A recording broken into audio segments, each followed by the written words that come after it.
ప్రముఖ యూట్యూబర్ హర్ష సాయి కేసులో కీలక ట్విస్ట్ బయటపడింది.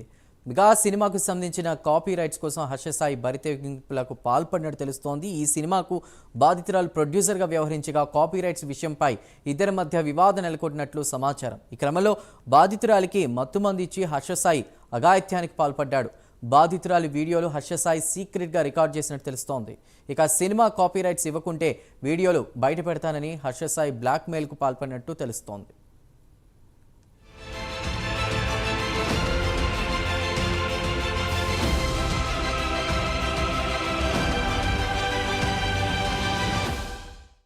యూట్యూబర్ హర్ష సాయి తనపై అత్యాచారం చేశాడంటూ ఓ యువతి నార్సింగ్ పోలీస్ స్టేషన్లో ఫిర్యాదు చేయడం సంచలనంగా మారిన సంగతి తెలిసిందే.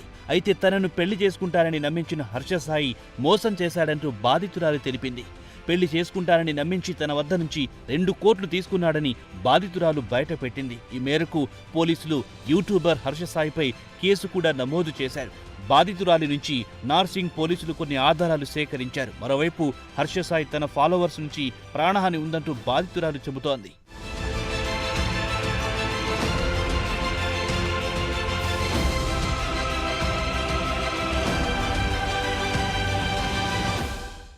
హర్ష సాయితో పాటు ఆయన తండ్రి రాధాకృష్ణపై కూడా కేసు నమోదు చేశారు. అదేవిధంగా హర్ష సాయి తనకి మత్తుమందిచ్చి నగ్న వీడియోలు తీశాడని, వాటిని అడ్డం పెట్టుకుని బ్లాక్మెయిల్ చేశాడని ఆ యువతి ఫిర్యాదులో పేర్కొంది. ఫ్యామిలీతో సహా అజ్ఞాతంలో వెళ్లిన హర్ష సాయి తన లాయర్ని రంగంలో దింపాడు. దీంతో సదరు బాధితురాలు కూడా తన లాయర్ను బరిలో దింపి ఫైట్ కి రెడీ అయింది.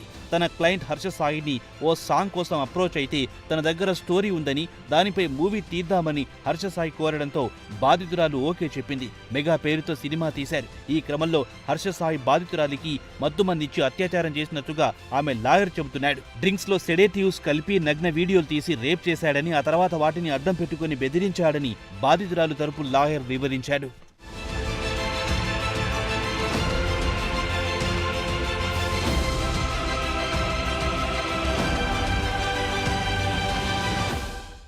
ఇదిలా ఉంటే హర్ష సాయి ఎదుగుదలని, సక్సెస్ ను చూసి ఓర్వలేక ఈ కేసు పెట్టారని, డబ్బు కోసమే తన క్లయింట్ హర్ష సాయిపై తప్పుడు ఆరోపణలు చేస్తున్నారని హర్ష సాయి లాయర్ అంటున్నారు.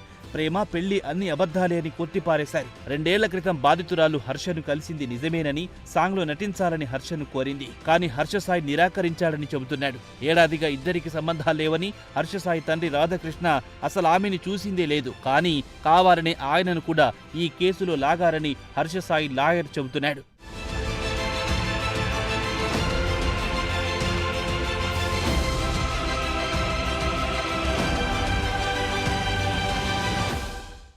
ఇదిలా ఉంటే ఈ కేసులో హర్ష సాయి కొన్ని ఆడియోలను బయటపెట్టాడు. ఆడియోలో బాధితురాలు తనను ప్రేమించమంటూ వేధించిందని, కాదంటే టార్చర్ చేసిందని కొన్ని ఆడియోలు బయటపెట్టాడు. అదే టైంలో బాధితురాలి స్నేహితురాలు కూడా హర్ష సాయి బాధితురాలికి సంబంధించి ఓ వీడియో బయటపెట్టింది. ప్రస్తుతం ఆ ఆడియో వీడియోలు వైరల్ అవుతున్నాయి. ఏదేమైనా మొన్న జానీ మాస్టర్, ఈరోజు యూట్యూబర్ హర్ష సాయి ఉదంతాలు సినీ పరిశ్రమను కుదిపేస్తున్నాయి. ఇప్పటికైనా ఇలాంటి విషయాలతో జాగ్రత్తగా ఉండాలని సర్వత్రా సూచనలు వస్తున్నాయి. నిజంగా అవకాశం కోసం వచ్చిన యువతిని లొంగదీసుకుని వారి పట్ల నీచంగా ప్రవర్తిస్తున్న వారికి కఠిన శిక్ష పడాలంటున్నారు సామాన్య జనం. చూడాలి మరి ఏం జరుగుతుందో ఈ కేసులో.